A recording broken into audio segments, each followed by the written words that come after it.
एक तरफ 207 सीटों का एकदम स्पष्ट बहुमत और दूसरी तरफ सत्ता छोड़ने से साफ इनकार। ये सच में बहुत ही अभूतपूर्व है ना? मतलब आमतौर पर जब हम चुनाव की बात करते हैं तो हमारे दिमाग में प्रक्रिया बहुत सीधी होती है। चुनाव हुए, जनता ने वोट दिया, नतीजे आ गए और जो हार गया वो चुपचाप इस्तीफा दे देता है। बिल्कुल, और फिर नई सरकार शपथ ले लेती है। हाँ, यही होता आया है। लेकिन आज हम जिन मीडिया रिपोर्ट्स और समाचार लेखों का इस डीप डाइव में जो गहन विश्लेषण कर रहे हैं ना, वो पश्चिम बंगाल विधानसभा चुनाव 2026 की एक ऐसी तस्वीर पेश कर रहे हैं जो शायद भारतीय राजनीतिक इतिहास में कभी देखी ही नहीं गई। एकदम सही कह रही हैं आप। ये कोई साधारण स्थिति नहीं है। देखिए, हमारे स्रोतों के मुताबिक बीजेपी 207 सीटों के साथ स्पष्ट बहुमत में है और जो सत्तारूढ़ तृणमूल कांग्रेस है वो मात्र 80 सीटों पर सिमट गई है। 207 और 80 का अंतर। लेकिन सबसे बड़ा ट्विस्ट यहाँ है, ममता बनर्जी ने मुख्यमंत्री पद से इस्तीफा देने से साफ इनकार कर दिया है। उन्होंने ईवीएम में बड़े पैमाने पर धांधली का आरोप लगा दिया है। और यही वो बिंदु है जहां ये सिर्फ एक राजनीतिक खबर से आगे निकल जाता है। बिल्कुल। तो आज के इस विश्लेषण का हमारा मिशन यही है, हम ये समझने की कोशिश करेंगे कि जब एक स्पष्ट जनादेश और हार मानने से इनकार के बीच सीधा टकराव होता है तो पूरा सिस्टम कैसे प्रतिक्रिया देता है। देखिए, मैं यहाँ एक बात साफ कर दूं। इस पूरी स्थिति को सिर्फ एक राजनीतिक विवाद की तरह देखना हमारी सबसे बड़ी भूल होगी। स्रोतों से जो जानकारी सामने आ रही है वो वास्तव में एक बहुत गहरे संवैधानिक संकट की ओर इशारा कर रही है। संवैधानिक संकट? हाँ, मतलब जब किसी राज्य में चुनावी नतीजे एक बात कह रहे हों और वहां का नेतृत्व उन नतीजों को सिरे से खारिज कर दे, तो ये केवल हार जीत का मामला बचता ही नहीं है। सही बात है। ये उस पूरी मशीनरी का टेस्ट है जिस पर हमारा लोकतंत्र टिका हुआ है। तो चलिए इसी मशीनरी को आज थोड़ा खोलकर देखते हैं। सबसे पहले हम उन आंकड़ों की बात करते हैं जो इस पूरे टकराव के केंद्र में है। जो 207 वाला आंकड़ा है। हाँ, हमारे स्रोत बता रहे हैं कि 294 सीटों वाली विधानसभा में 207 सीटें जीतना ये कोई मामूली बात नहीं है। मतलब इसे ऐसे समझे जैसे कोई बहुत पुरानी और मजबूत इमारत अचानक एक झटके में ढह जाए। बिल्कुल, एक टेक्टोनिक शिफ्ट। एकदम। ये बंगाल की राजनीति का टेक्टोनिक शिफ्ट ही है। तृणमूल कांग्रेस का 80 सीटों पर आना एक बहुत बड़ा बदलाव है। तो अगर हम थोड़ा चुनावी गणित के नजरिए से देखें तो 207 बनाम 80 का ये जो विशाल अंतर है, ये आखिर क्या कहानी कह रहा है? मैं समझाता हूँ। देखिए, जब आप 200 के आंकड़े को पार करते हैं ना, तो इसका सीधा अर्थ ये होता है कि वोटिंग पैटर्न में कोई बिखराव नहीं था। मतलब कोई एक खास वर्ग नहीं, बल्कि सभी ने वोट दिया। बिल्कुल। ये किसी एक खास क्षेत्र या किसी एक समुदाय का वोट नहीं होता। इतने बड़े अंतर का मतलब है कि जो एंटी इनकम्बेंसी है, यानी सत्ता विरोधी लहर, वो राज्य के हर हिस्से में एक समान रूप से प्रभावी थी। पूरे राज्य में एक सा मूड था। हाँ, इतनी बड़ी जीत के लिए आपको एक बहुत बड़े स्विंग की जरूरत होती है। सत्ताधारी पार्टी के लिए ये केवल सीटों का नुकसान नहीं है, ये उनके पूरे राजनीतिक ढांचे और जमीन पर मौजूद उनके नेटवर्क को मिला एक बहुत बड़ा झटका है। लेकिन यहाँ ना मुझे एक सवाल परेशान कर रहा है। बताइए। जब नतीजे इतने एक तरफा हैं, तो सत्ता का हस्तांतरण अपने आप क्यों नहीं हो जाता?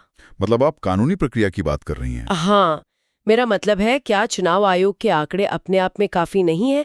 सिस्टम काम कैसे करता है?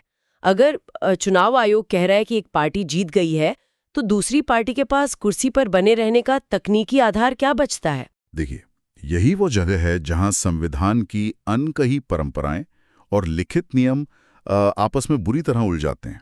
चुनाव आयोग का काम है चुनाव करवाना और नतीजों को नोटिफाई करना। उनका काम बस इतना ही है। बिल्कुल। लेकिन सरकार बनाने और गिराने की जो प्रक्रिया है वो राज्यपाल के जरिए होती है। एक स्थापित प्रक्रिया ये है कि चुनाव नतीजे आने के बाद मौजूदा मुख्यमंत्री अपना इस्तीफा राज्यपाल को सौंपता है। अच्छा। और इसके बाद ही राज्यपाल नई सरकार बनाने के लिए बहुमत प्राप्त दल को आमंत्रित करता है। तो अगर मुख्यमंत्री वो इस्तीफा दे ही ना, जैसे कि हमारे स्रोत चीख चीख कर बता रहे हैं कि ममता बनर्जी ने इस्तीफा देने से साफ इनकार कर दिया है, तो क्या पूरी प्रक्रिया वहीं रुक जाती है? क्या सिस्टम में कोई बाईपास नहीं है? ये बहुत ही अहम सवाल है। तकनीकी रूप से देखें तो जब चुनाव आयोग नई विधानसभा का गठन नोटिफाई कर देता है तो पुरानी विधानसभा भंग हो जाती है। ठीक है। लेकिन जब तक नई सरकार शपथ नहीं लेती तब तक राज्य को बिना सरकार के तो छोड़ा नहीं जा सकता ना। हाँ, किसी को तो शासन चलाना होगा। इसलिए पुरानी सरकार केयरटेकर यानी कार्यवाहक सरकार के रूप में काम करती है। लेकिन यहाँ सबसे बड़ा संकट यह है कि मुख्यमंत्री खुद को केयरटेकर मानने से ही इनकार कर रही हैं। बाप रे। वो पूरी चुनाव प्रक्रिया को ही अवैध बता रही हैं। अब राज्यपाल के पास ये शक्ति होती है कि वो बहुमत खो चुके मुख्यमंत्री को बर्खास्त कर दें, लेकिन इसके लिए भी तो कोई ठोस आधार चाहिए होगा। बिल्कुल, बहुत स्पष्ट संवैधानिक आधार चाहिए होता है। जब तक मामला चुनाव आयोग या अदालत में फंसा हो, राज्यपाल का कोई भी कदम सीधे तौर पर राजनीतिक पक्षपात के रूप में देखा जा सकता है। मतलब ये एक ऐसा दरवाजा है जिसकी चाबी अंदर से लगी है और बाहर वाले उसे तोड़ना नहीं चाहते, क्योंकि उससे पूरा घर ही गिर सकता है। बहुत सटीक उदाहरण दिया आपने। तो अब उस तर्क पर आते हैं जिसके आधार पर यह दरवाजा अंदर से बंद किया गया है। मीडिया रिपोर्ट्स के अनुसार तृणमूल कांग्रेस का कहना है कि उनकी हार कोई सामान्य हार नहीं है। हाँ, वो तो इससे बहुत बड़ी साजिश बता रहे हैं। बिल्कुल, उनका दावा है कि ईवीएम में भारी धांधली हुई है। उन्होंने इसे लोकतंत्र की हत्या तक कह दिया है। ये कुछ वैसा ही है कि फुटबॉल के मैदान में फाइनल विसल बज चुकी है, स्कोरबोर्ड पर नतीजे भी आ गए हैं, लेकिन एक टीम का कप्तान मैदान छोड़ने से मना कर रहा है और कह रहा है कि पूरा खेल ही फिक्स था। और ये बहुत ही गंभीर आरोप है। वही तो, अगर हम इसे निष्पक्ष रूप से जांचें तो 207 बनाम 80 के अंतर में धांधली का ये दावा कितना वजनदार है। मतलब क्या तकनीकी रूप से इतने बड़े पैमाने पर ईवीएम में छेड़छाड़ संभव भी है? देखिए, अगर हम इसे पूरी तरह से लॉजिस्टिक्स और चुनाव प्रक्रिया के मैकेनिज्म के नजरिए से देखें तो 200 से ज्यादा सीटों पर धांधली का आरोप लगाना एक बहुत ही असाधारण दावा है। बहुत ही बड़ा दावा। हाँ, भारत में चुनाव के जो प्रक्रिया है वो कई स्तरों पर काम करती है। ईवीएम मशीनों का फर्स्ट लेवल चेक होता है, फिर उनका रैंडमाइजेशन होता है। रैंडमाइजेशन मतलब किसी को पता नहीं होता कि कौन सी मशीन कहाँ जाएगी। बिल्कुल, किसी को भनक नहीं होती कि कौन सी मशीन किस बूथ पर जाएगी। और वोटिंग के दिन सभी पार्टियों के पोलिंग एजेंट वहां मौजूद होते हैं। वो वोटिंग शुरू होने से पहले बाकायदा मॉक पोल करते हैं। और मतगणना के दिन वीवीपैट की पर्चियों का भी तो मिलान होता है। एकदम सही कहा आपने। इसलिए इतने बड़े पैमाने पर धांधली साबित करने का मतलब है कि आपको ये सिद्ध करना होगा कि चुनाव आयोग, रिटर्निंग ऑफिसर, पुलिस प्रशासन और निचले स्तर के हजारों कर्मचारी इस पूरी साजिश में शामिल थे, जो कि प्रैक्टिकली असंभव सा लगता है। ये कोई छोटा दावा नहीं है, और अगर ऐसा हुआ है तो ये देश के इतिहास का सबसे बड़ा चुनावी घोटाला होगा। लेकिन अगर ऐसा नहीं हुआ है? हाँ, अगर ऐसा नहीं हुआ है और ये सिर्फ हार से बचने का एक नैरेटिव है, तो ये लोकतांत्रिक संस्थाओं पर अब तक का सबसे बड़ा और खतरनाक प्रहार है। दोनों ही सूरत में ये स्थिति भारतीय लोकतंत्र के लिए एक बहुत बड़ा संकट है। और शायद यही कारण है कि बीजेपी की प्रतिक्रिया इतनी आक्रामक है। स्वाभाविक है। स्रोतों से हमें पता चलता है कि बीजेपी के नेता इसे सिर्फ एक राजनीतिक बयानबाजी नहीं मान रहे हैं। उनका तर्क है कि लोकतंत्र में एक संवैधानिक मर्यादा होती है। बिल्कुल, कॉन्स्टिट्यूशनल प्रोप्राइटी। हाँ, वे बार बार कह रहे हैं कि जनता ने एक स्पष्ट जनादेश दिया है और हार को शालीनता से स्वीकार करना लोकतंत्र की बुनियादी शर्त है, जो कि सैद्धांतिक रूप से सही है। लेकिन मैं यहाँ थोड़ी गहराई में जाना चाहती हूँ, थोड़ा डेविल्स एडवोकेट बनकर सोचें।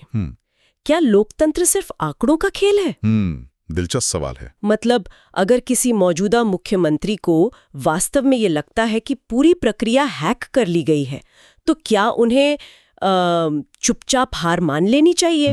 क्या विरोध करना उनका अधिकार नहीं है? देखिए, ये एक बहुत ही जटिल वैचारिक प्रश्न है। लोकतंत्र निश्चित रूप से सिर्फ आंकड़ों का खेल नहीं है। इसमें असहमति और विरोध का पूरा स्थान होता है। लेकिन इसका एक दूसरा पहलू भी है। वो क्या? जिसे हम सामाजिक अनुबंध या सोशल कॉन्ट्रैक्ट कहते हैं। चुनाव एक ऐसा खेल है जिसके नियम मैदान में उतरने से पहले सभी पक्षों द्वारा स्वीकार किए जाते हैं। जब आप चुनाव लड़ते हैं तो आप ये मानकर चलते हैं कि आप चुनाव आयोग की प्रक्रिया पर भरोसा कर रहे हैं। मतलब आप ये नहीं कह सकते कि अगर मैं जीती तो मशीन सही है और हारी तो मशीन खराब है। सटीक तौर पर यही बात है।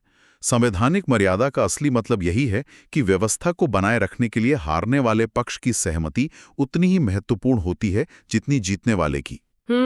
ये बहुत ही गहरी बात कही आपने। जब हारने वाला पक्ष पूरी प्रक्रिया को ही नकार देता है तो वो केवल जीतने वाले को चुनौती नहीं दे रहा होता, वो उस पूरी प्रणाली की वैधता को ही नष्ट कर रहा होता है। और बीजेपी का तर्क भी तो इसी बिंदु पर केंद्रित है। हाँ, उनका कहना है कि अगर हर बड़े चुनाव के बाद हारने वाला पक्ष ऐसी ही जिद पकड़ ले तो देश में सत्ता का शांतिपूर्ण हस्तांतरण कभी हो ही नहीं पाएगा।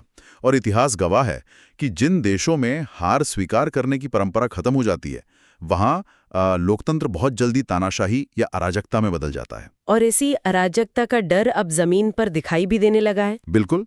हमारी स्रोत सामग्री से ये स्पष्ट होता है कि ये विवाद केवल प्रेस कॉन्फ्रेंस तक सीमित नहीं है। राज्य का पूरा प्रशासनिक ढांचा एक अकल्पनीय संकट में फंसा हुआ है, जिसे अंग्रेजी में पैरालिसिस कहते हैं। हाँ, इसे समझने के लिए मैं एक रूपक का इस्तेमाल करती हूँ। कल्पना कीजिए कि एक बहुत ही आधुनिक हवाई जहाज आसमान में उड़ रहा है। अचानक उसके सिस्टम में एक खराबी आ जाती है और दो अलग अलग ऑटो पायलट सिस्टम एक ही समय पर एक्टिव हो जाते हैं। खतरनाक स्थिति। एक ऑटो पायलट जहाज को बाईं तरफ मोड़ना चाहता है और दूसरा दाईं तरफ। ऐसे में जो इंजन और कंट्रोल सर्किट्स हैं, यानी जो असल में जहाज को चलाते हैं, वो काम करना बंद कर देते हैं क्योंकि वो परस्पर विरोधी कमांड्स को प्रोसेस ही नहीं कर सकते। ये बिल्कुल सही और सटीक उदाहरण है।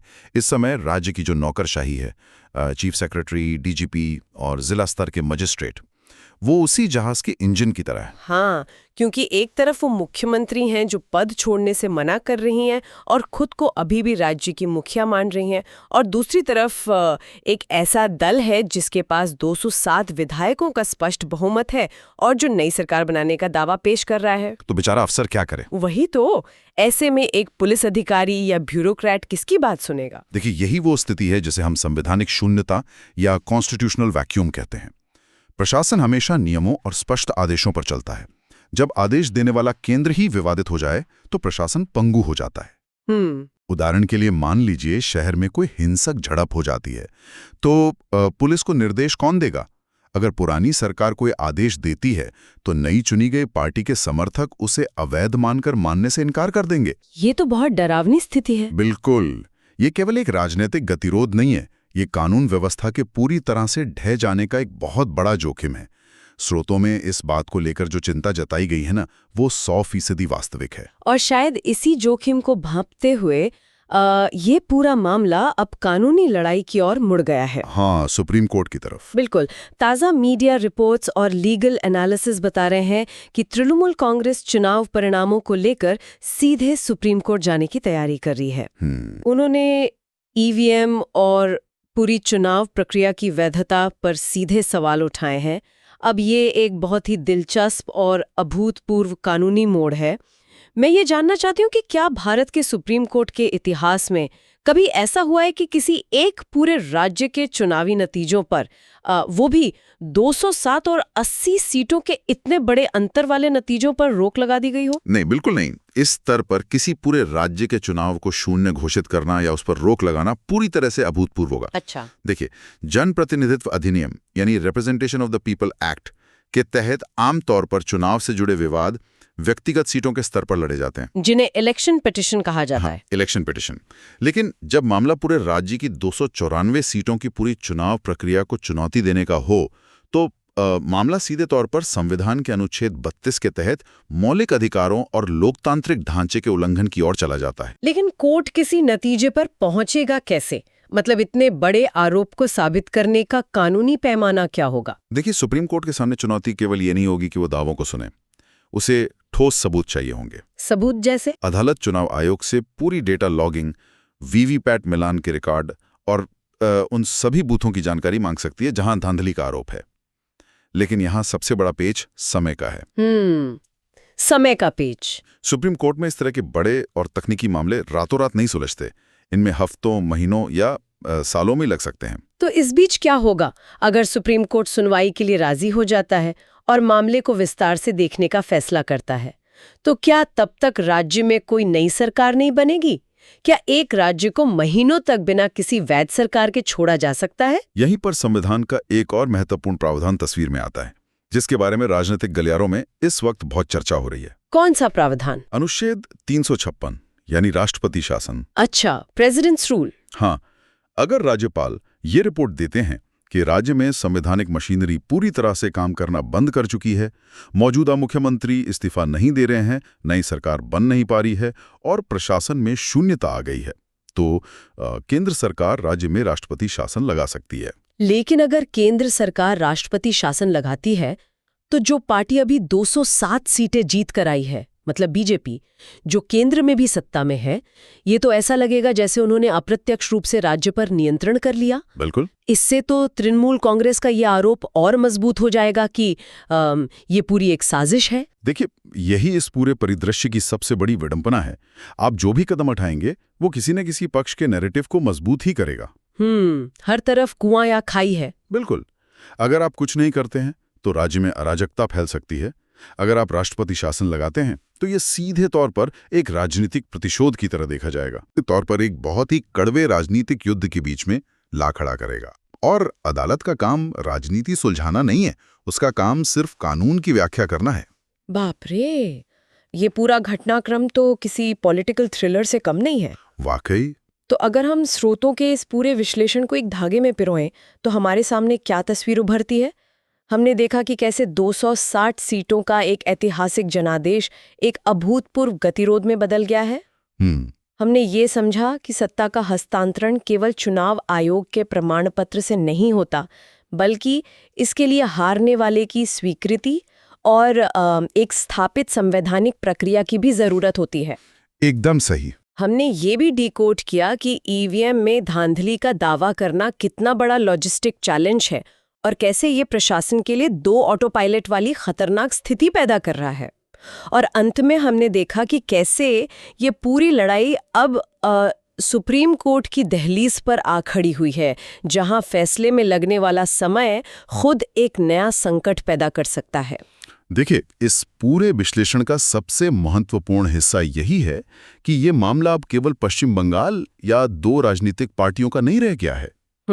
ये अब भारत के पूरे लोकतांत्रिक और संवैधानिक ढांचे के लिए एक लिटमस टेस्ट बन गया है। हम अक्सर कहते हैं ना कि भारतीय लोकतंत्र बहुत मजबूत है। हाँ, दुनिया का सबसे बड़ा लोकतंत्र। बिल्कुल।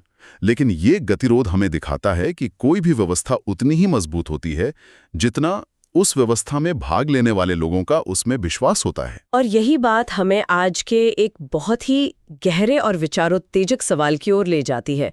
हम हमेशा ये मानकर चलते हैं कि चुनाव जीतने वाला सरकार बनाएगा। हाँ। लेकिन अगर हमारे लोकतांत्रिक सिस्टम में हारने वाला पक्ष चुनाव के नतीजों को, जो कि जनता का फैसला होते हैं, अंतिम सत्य मानना ही बंद कर दे, तो क्या होगा? बहुत बड़ा सवाल है यह। अगर सहमति का ये जो अलिखित सामाजिक अनुबंध है ये हमेशा के लिए टूट जाए, तो क्या भविष्य में शांतिपूर्ण सत्ता हस्तांतरण सिर्फ इतिहास की किताबों का एक चैप्टर बनकर रह जाएगा? सोचने वाली बात है। बिल्कुल। ये एक ऐसा सवाल है जो बंगाल की सीमाओं से निकलकर पूरे देश के सामने एक चुनौती बनकर खड़ा हो गया है। इस बारे में सोचिएगा जरूर। स्रोतों और तथ्यों की इस गहन पड़ताल में हमारे साथ जुड़ने के लिए बहुत बहुत धन्यवाद। अगली बार फिर मिलेंगे एक नए विषय की गहराई में उतरने के लिए।